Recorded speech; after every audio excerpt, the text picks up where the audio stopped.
Hello, everybody. I can't find where my camera is. It's really bad. Welcome to your mandatory break number 3 for the Storytellers Hearth weekend relay. How is everybody doing today? Please ignore my background.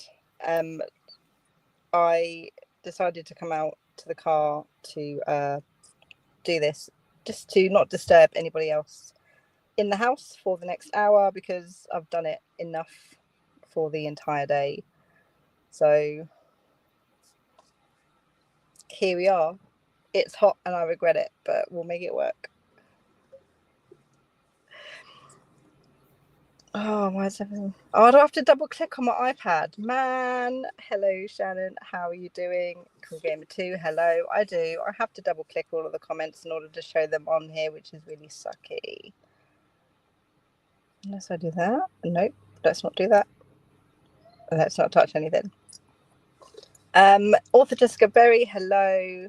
Panicking a little. Today's an admin day because I have to send files to beta readers. Oh no. Admin days suck.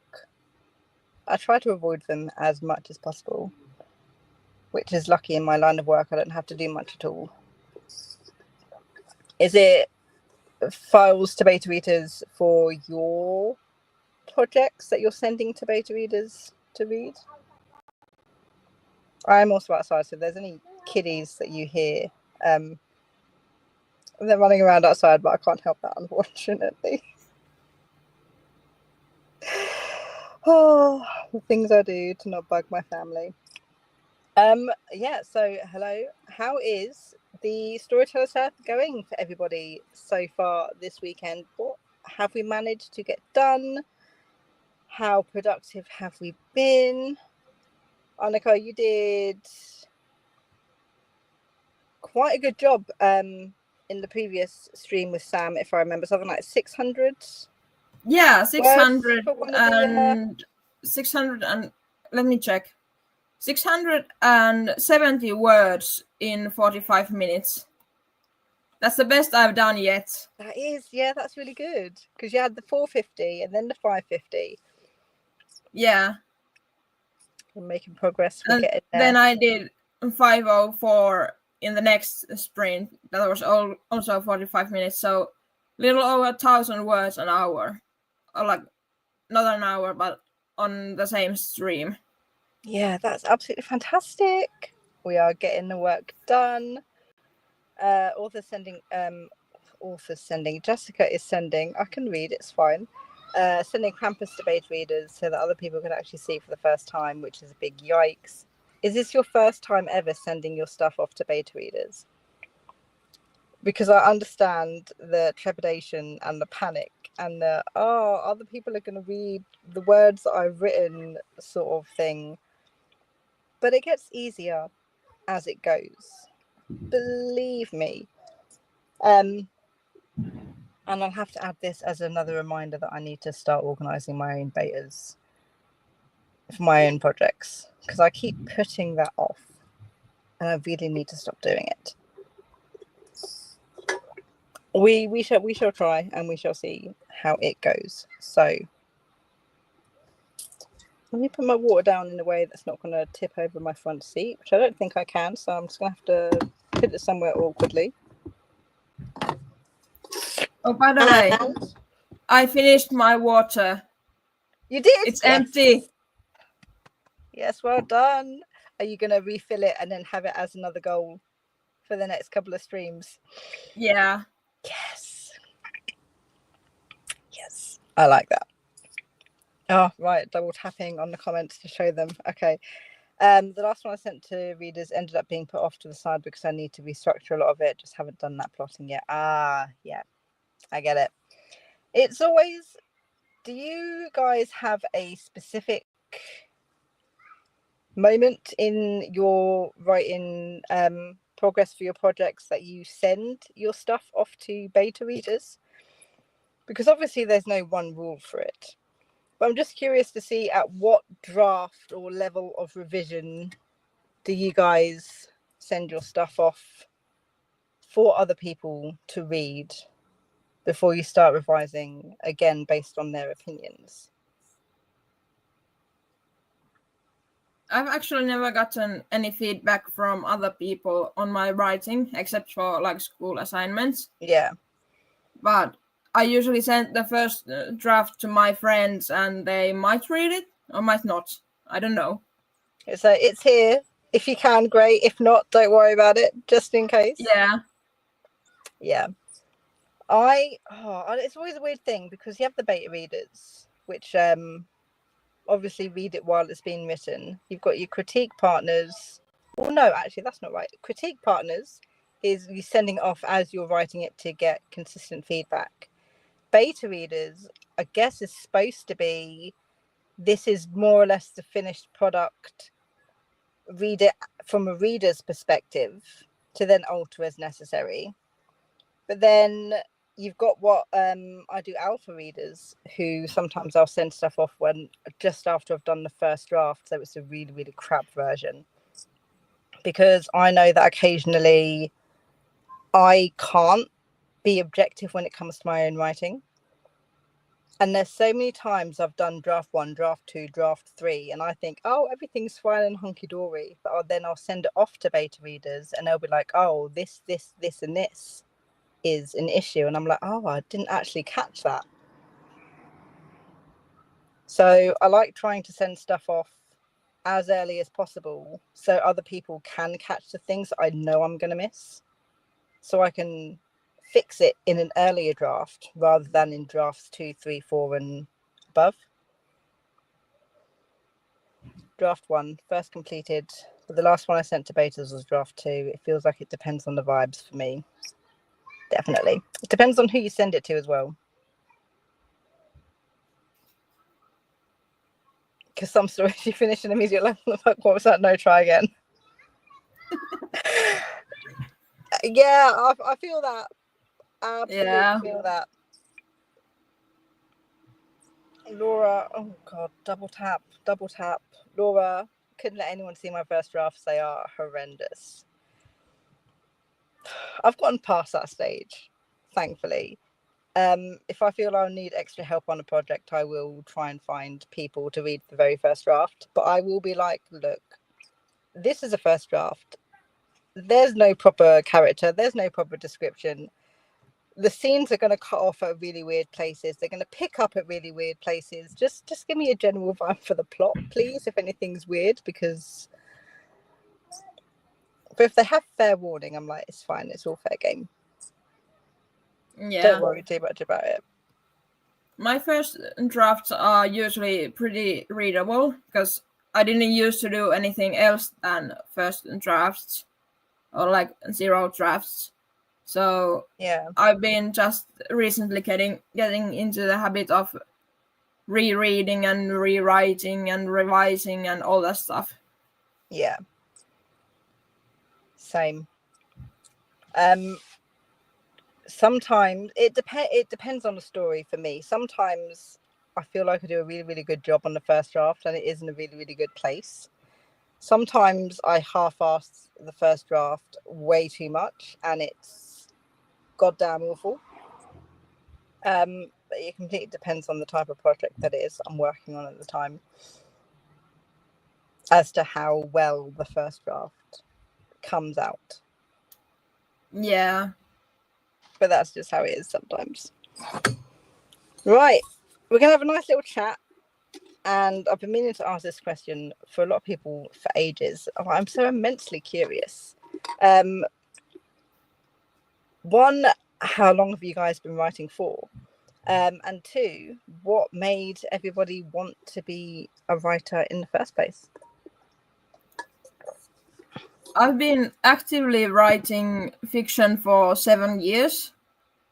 And I don't remember what made me want to do it, but I started by doing just school assignments. Yeah. And I realized I really enjoyed that, and I really enjoyed telling stories in every possible way with pictures and writing and all that stuff. And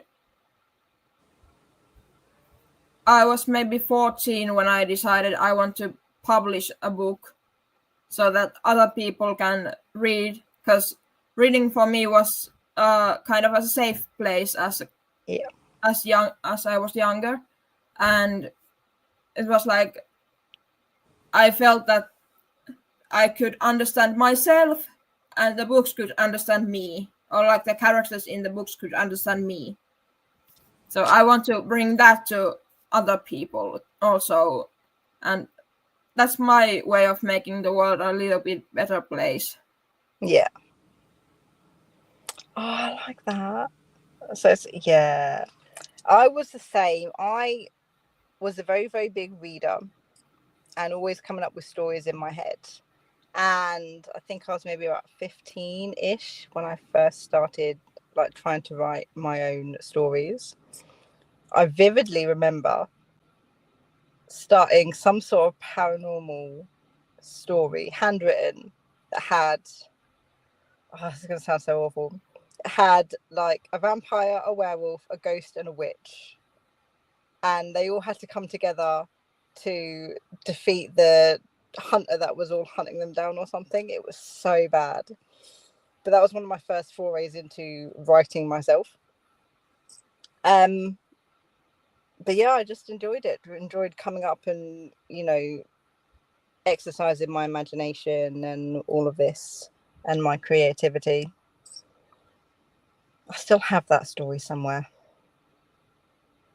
I have a video of that story somewhere. I think the first creative writing thing I did that I remember doing was a little bit longer, was about mermaids, and I was, I think, 13, so it was like 10-20 pages, all handwritten in a notebook. I still have that notebook. Yes. And I haven't written many fantasy pieces since, but it all started with fantasy. Yeah, I think for a lot of kids or a lot of young people, like fantasy is the way you sort of get into the creative side, at least, because I feel like there's a lot of kids shows that are very much rooted in some sort of fantasy in order to make them a bit more interesting. And then as you grow up, you sort of branch out for everything. Have you ever gone back and read any of your older stories? Yeah, I do that quite often, actually, because they're so shorter, so I have the attention span to read them. How do you feel when you read them? I feel like my thoughts are like, why did I do this? Like, I know why I did it, but then again, they're not very great. The plot is good, but the writing is not. So I made some questionable choices. Yeah. I think I went back for a video one time and I was just like, here's a couple of my really, really old stuff. Let me try and read through it. And if I was going to revise it, this is how I would revise it now based on what I knew. And I was just like, did I really write that? Did I come up with that idea? This is really, it was fun. But it was just like, oh my God, what was I thinking when I was that age? I would never do something like that now. Yeah. Shannon knew she wanted to create stories young in life, wrote and illustrated her first book at the age of 9. Yes. Told parents I wanted to be a writer. They spent the rest of my childhood telling me that that was not a good idea. That sounds awful. I think it's one of those things with certain generations where a lot of parents didn't see creativeness as a viable job, as a viable source of income. So it was always just like, no, don't do that. You need to get yourself a proper job. Yeah. But it's like, no, because if you want something bad enough, you try and get there as much as you can. Laura liked that being a writer was a way to connect with people without having to talk to them. #introvert. Yeah. Yeah. Yeah. I know the feeling. That is true. Which I didn't find weird when I first started writing, but after social media and the internet sort of came out and everyone was sort of more closely connected, I sort of realized that writing, despite the fact I'm an introvert and I suck at talking to people, trying to be a writer and being on your own is actually a lot more difficult than you think it's going to be, because you don't realize until you have a community there, or you see a community, that a community is very much not needed, but is very much appreciated when you are putting your heart and soul into something that you are trying to create. Yeah, it feels lonely and kind of bad being so passionate about something and then having no one to share it with. Yes, you want to be able to shout it from the rooftops, but in life there's not a lot of people that I can talk to who are going to understand and who are going to get it. Yeah. And that's what we're here for, understanding. Jessica always wanted to be a writer, and since I have two sisters who also wanted to be writers and an avid reader for a mother supported the entire time. Oh, absolutely love that. Absolutely love that. You have an entire inner circle with you. That is fantastic. Oh, and considering that one of those sisters is a fully published romance novelist now, I'd say it went pretty well. Absolutely. That is absolutely fantastic. Have you ever written a story with any members of your family? Like co-authored, or you will just do your own separate things?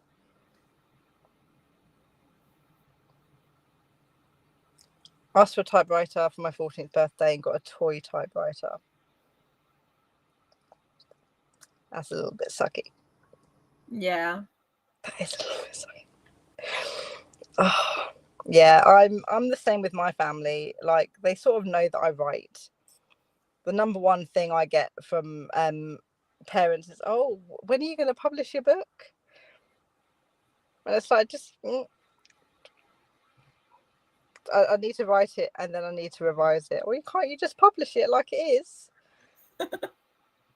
No, I can't, because I'll have to explain revision and edits and betas and sending it off to agents and then publishers, and they don't understand the work that you need to put in to making a story ready to go out to the general public. They think it is literally just write the story and then you're done, and then it goes out, and then that's it. That's all you need to do. My mom actually proofread my story before I sent it to a competition. So my mom has been always so supportive. So has my dad, but mom is the one who has read my stories. Yeah. Oh, I don't think I could ever give any member of my family my stories. I didn't have anyone else, and I had like week before the deadline, so I had to find someone who Yeah. could proofread it. Yeah, I think my parents aren't readers, but they're also not fantasy people either. So, and I have a feeling if I did, it'd be very much like, "Oh, that's really good." Is it though? Yeah. Or are you just saying that? I can't trust your opinion. I'm really sorry.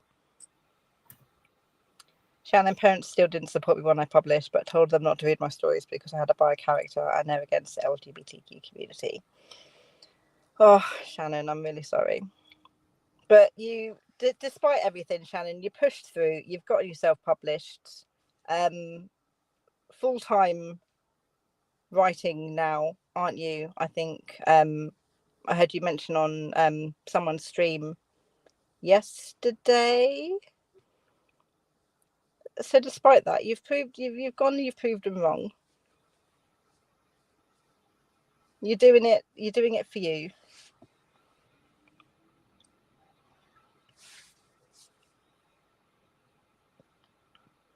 And that's 100% their loss, Shannon.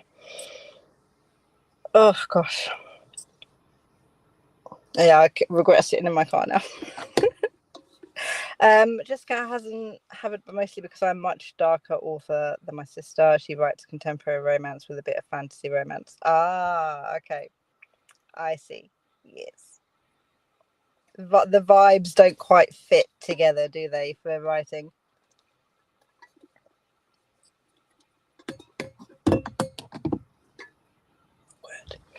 Would not have been able to publish The Lonely Santa Claus without my sister, because I was like, how do I do any of this? And she was like, watch and learn. Oh, so that goes very nicely into the next question I had, Jessica, actually. Which I'll put up in just a second. Jocelyn, hello, good morning. How are you? Here's the next question I was going to ask everybody today. How did you learn to write? Jessica, it sounds like because you've been surrounded by it quite a while, you had people in your life that you could learn from, as opposed to, I suppose, what a lot of other people have to do, which is find out stuff on the internet, which is a whole other discussion and issue in and of itself, which I won't get into now. Published debut at the age of 41. So yeah, for all of the writing you guys have done, how did you learn to write? Where did you go to get your information and the know-hows, or is it all something you just did without learning how to beforehand? I don't think I still can write. Like, well, I can write, but I still have so much to learn that I feel like I'm not nearly as good as I could be. But when I was younger, in like lower and upper secondary school age, I would go to my teachers. They were really supportive. So my lower secondary Finnish teacher would always read everything I wrote, even if it wasn't an assignment. Yeah. And well, she gave me feedback, of course, for the assignments, and I learned through that feedback. Yeah. That's really nice that you had people that you could go to help you learn. Yes, I love. I learned. I didn't learn. I pretended I knew what I was doing and just wrote.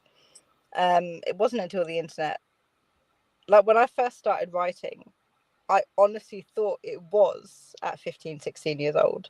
Write the novel, finish it, send it off to a publisher, and then it would be published. Like I suck at research. I hate doing research. I didn't do the research. So obviously I didn't know about like writing the book and revisions and plot know-how and tropes and cliches and agents and all of that until I was a lot older and tried to start getting into learning more because I seriously wanted to get published. Yeah, I've learned all that stuff like last year. It's the last thing you think about. Yeah, because I didn't think about, realistically, I didn't think about how I would publish my book or what it would include. But then I got into AuthorTube,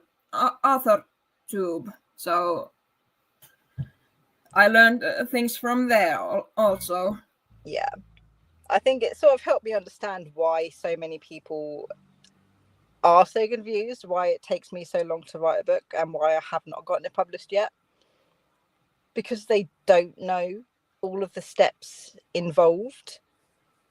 And I think a lot of writers might not know how many steps are involved before they start writing, because it's not really information that it's not readily available, but it's not information that it just happens to be there for people to know until you go looking for that specific information.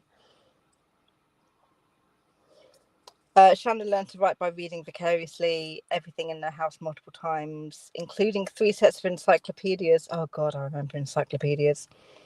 Spent free time in the back rooms of the library and reading what the librarian gave me. Yes. Laura from reading a ton, but the internet too. Good things or bad things from the internet, Laura? Because I remember the writing advice and stuff on the internet back in the day. Again, that's enough for another conversation at another time. Sisters literally taught me how to write, like handwriting. But they also introduced me to all different kinds of stories without prejudice to open my avenues. Oh, that's good. That's really good. I really like that. I think that's the thing most people need. Like, I'm not one to talk because I don't really venture outside of fantasy for anything at all, because that's my preferred genre. So I never bothered branching out into stuff like thriller or horror or romance or science fiction much in regards to writing. But being introduced to all of those different types of genres, I think when you are starting out, can be very helpful in sort of getting a very wide idea of the types of writing that there can be, and the different skills and things that you are able to learn from all of those different genres. And there's me saying stuff that I don't actually follow myself, but I'm old, and I'm set in my ways, but younger people aren't set in their ways yet.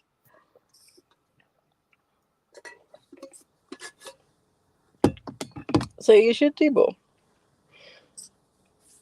How old were you guys when you, if you have ever, finished writing your first novel? And if you guys are old like me, do you remember what that first finished novel was?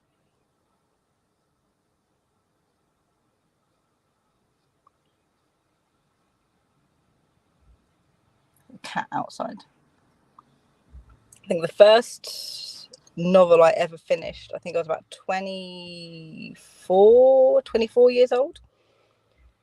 And I still have a copy of that novel as well. And I'm a real weirdo, and I did fan art for it and everything, because because it was going to be the one novel. This was going to be the novel that I was going to get published. But yeah, I remember very much finding most of it easy and then getting really stuck for months on the end because I didn't know how I wanted it to go. There was a big battle that had to be had. And I think in the end, at one point, I was just like, you know what? I'm just going to write it even though it's going to be terrible, because I need to like edit it afterwards, right? And sort of had to push past and wrote a really, really bad ending. And then I think I started editing it, and I think I've got a copy of the manuscript that I printed off with a few edits to it that I started, and then I sort of went on to a completely different project. It didn't have a title, but it was going to be part of a series called the Guild series. Fond memories of that. But that was the first full novel that I ever actually finished and actually finished writing, in the aim of getting published. Hello, how are you doing today? Children outside? Jessica has no idea. So many novels before actually logging anything and finding my voice. I do remember that 2018 is the first NaNoWriMo that I won though. Oh, yes. That's how I managed to write my second novel, by participating in NaNoWriMo before it wasn't what it is now. What was the first novel that you ever finished writing, Annika? I don't know if I've actually ever written a fully novel length piece. It's like my pieces are mostly like 100 pages. So So they're little like under short the stories, YA novellas, novel and standard. Only like 20-ish pages under, but still. That counts, yeah.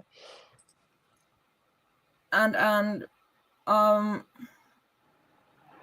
think the first almost novel length piece I finished writing was last year, so 2024. Yeah. Or fall of 2023, maybe. No, fall of 2024. So quite recently, and I still don't think it's finished. It was a piece I sent for the competition, so Yeah. I was on a deadline.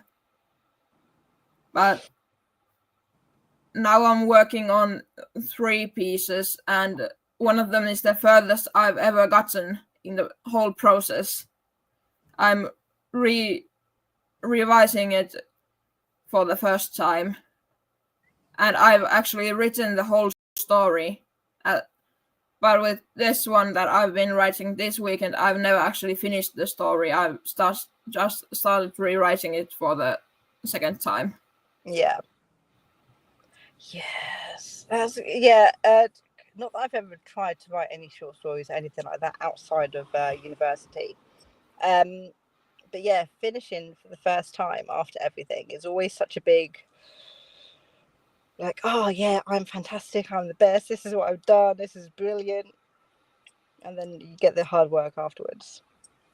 Shannon was 9 when I finished my first novel called Painting, about painting in an old school of a beautiful Hispanic woman whose soul was trapped inside, and the students found a way to free her. Oh, I love that idea though.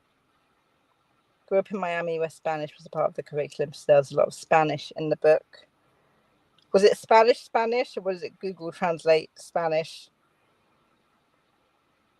I say as I do Google Translate to put other languages in my books, which is really terrible and I shouldn't do. But for the first few drafts, like that is what I do, unfortunately.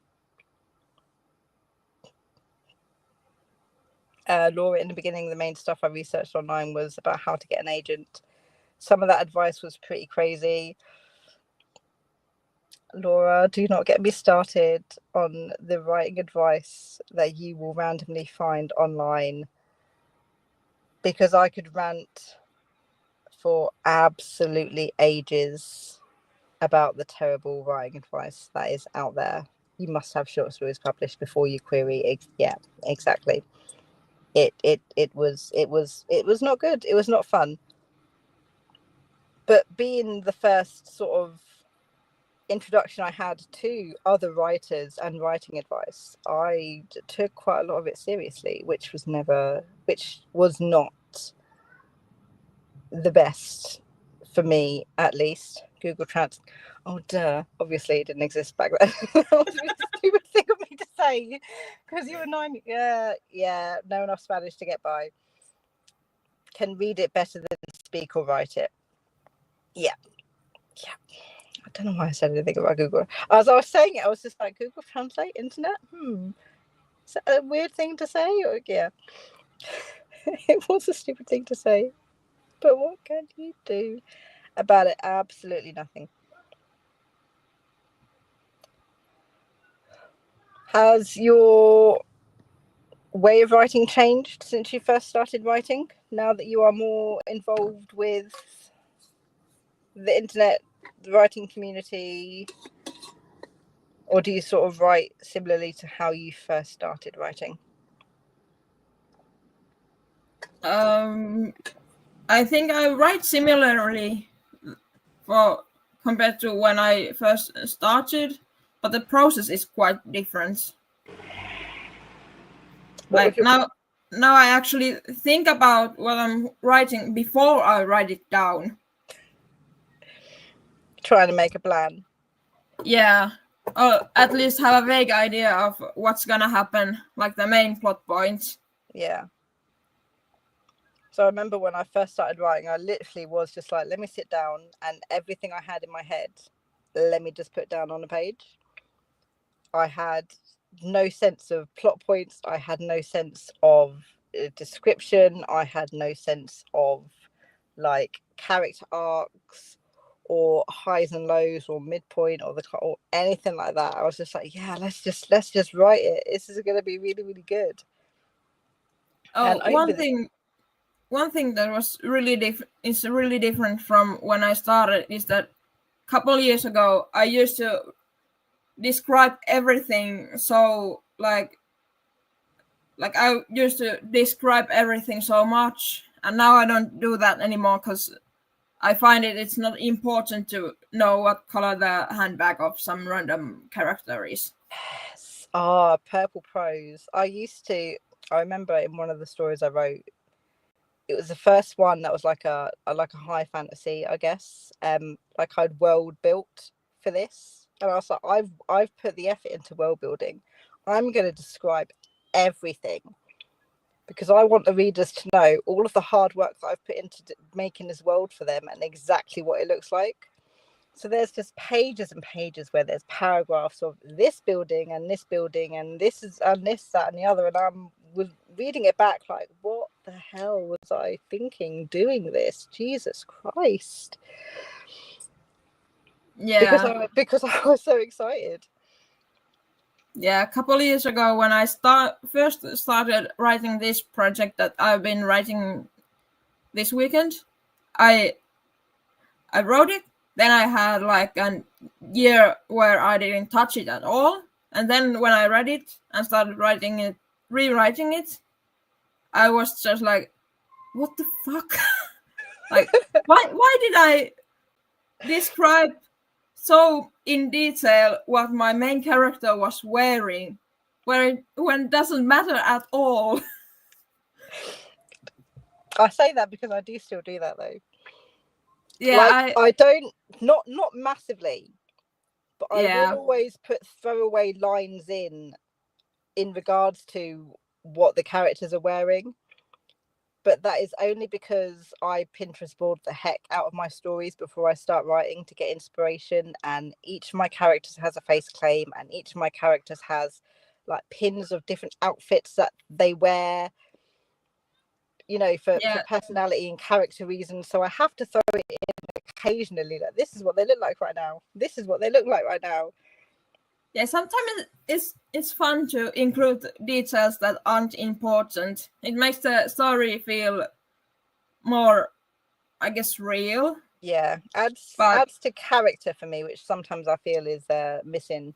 I don't go as far as like, this is precisely what their face looked like, and this is their eyes, and this is their jawline, and this is their height, or anything like that. You need it for the character. I think of my characters in a certain way, so my readers have to think of them in that same way as well. They don't, but that's in my head sometimes when I write. Yeah. Jessica writes very differently from when I first started writing. I used to be a pantser who would write fluffy, straight romance. Now I'm the exact opposite of that. You grew. Yay. Although there's nothing wrong with being a pantser, and there's nothing wrong with fluffy, straight romance either. But yeah, the more you learn, the more you sort of realise what works for you and what doesn't work for you. I used to pants because I hate outlining, but now I outline despite the fact I still don't like outlining, because I over pants and make things more difficult for me a little bit later. So I need to rein myself in before I start writing. So now I sort of do a mix of both. Shannon, the writing community has helped, and I've definitely evolved over time. I understand myself better as a writer now than I did then. I thought I had to have an outline, but I would write my story and then outline after. Now I know that being an intuitive writer is okay, and I don't have to have an outline. Right. I need to know, because there's so many terms that are always coined within the writing community. Obviously, there's pantser, which is you just go in without an outline, and you just write whatever for the first draft. And then there's the planner, which is where you plan everything. And then there's the plantser, which is where you do a very, very basic rough outline and pants everything else in between. What is intuitive? Because I've heard the term before, but I don't think I've ever learned precisely what makes an intuitive writer compared to all of the other terms I have heard in regards to writing. And I want to say it's something like a sort of basic knowledge of where the story's going, and then you sort of write and grow the outline and the characters as you do the first draft. But that is an assumption based on the word intuitive and nothing more, really. No plot vibes only. I need that on a t-shirt, Laura. Well, that's my current stories. No plot vibes just only. vibes.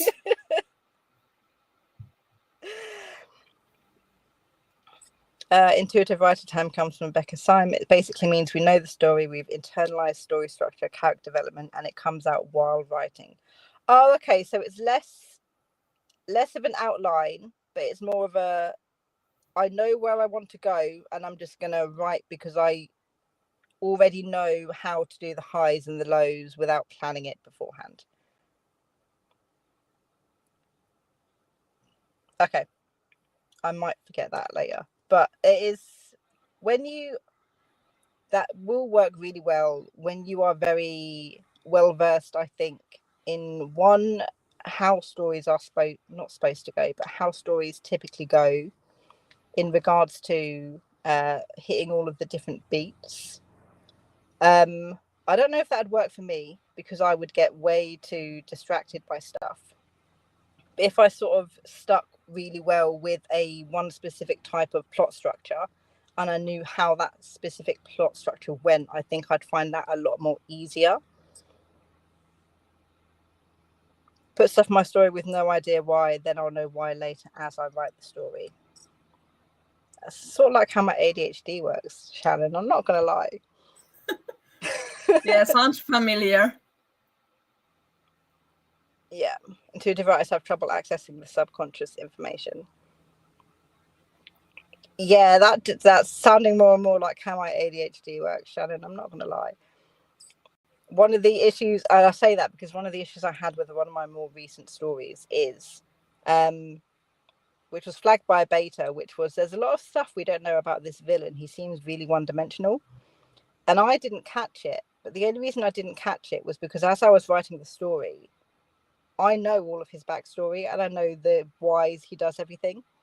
So as I'm rereading, my brain fills in the information that I know about the villain, but I didn't realize I hadn't actually written it down in the novel for readers to know that information. So I was just like, oh, right, okay, I see what I've done. I didn't write the pieces of information that people knew that people would need to in order to understand the villain. I just had it in my head. And I didn't question the fact it wasn't in the book because I knew the answers already.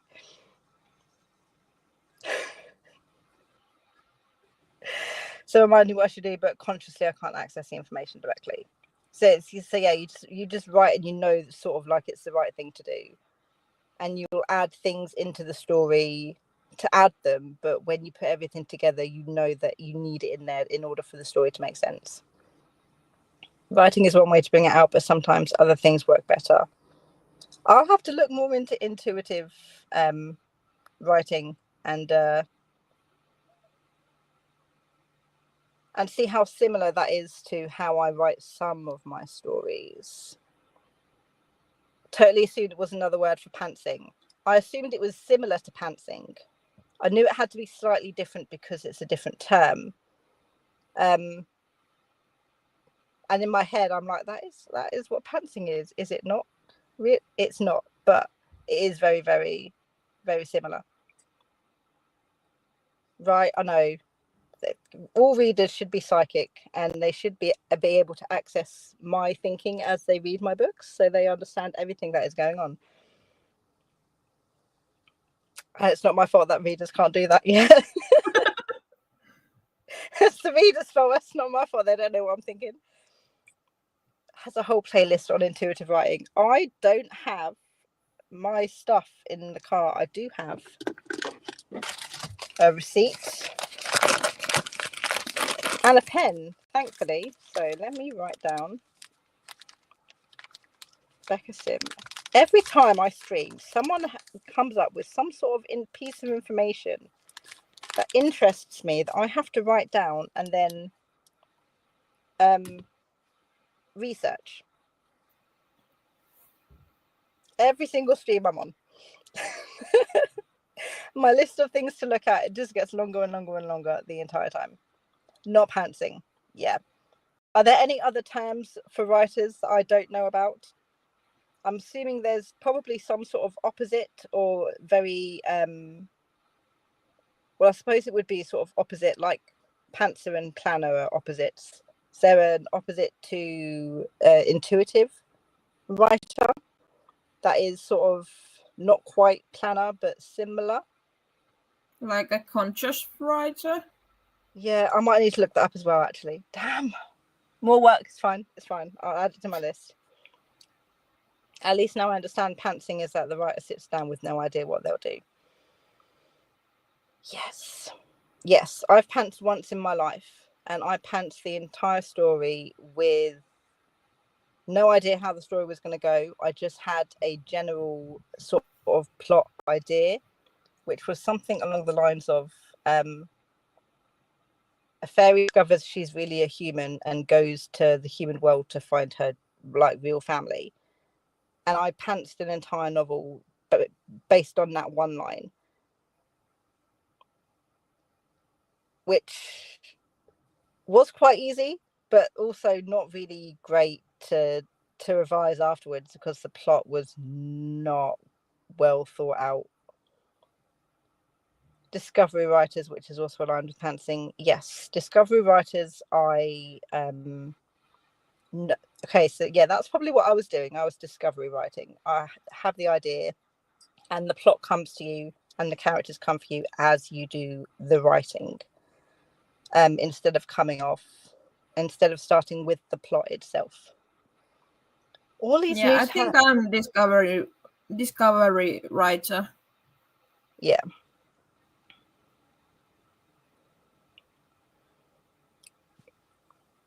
Which sounds like intuitive writing, but I think it's different in that the intuitive writer probably already knows the story, but it's more about accessing the info. So yeah, the discovery writers probably have a vibe they want to go with and write with the vibe, and the plot comes to them as they're writing. Intuitive writers probably have a specific plot in mind, or a beginning, middle, and end, or a very clear idea in mind of how they want the story to be.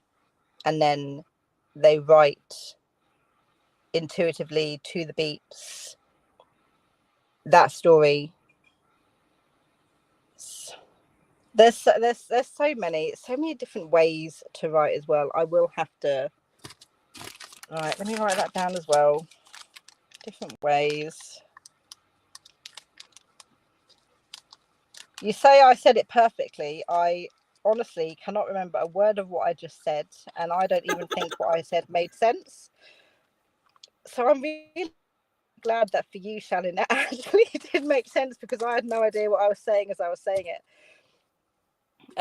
Again, that's my ADHD brain. The amount of times I've gone, explain something. I hope you understood what I just said, because I don't quite know what it was that I did say. Yes, it's a receipt from Tim Hortons. I'm not going to lie. I didn't buy that much stuff. It just printed really, really, really, really big. It's fine.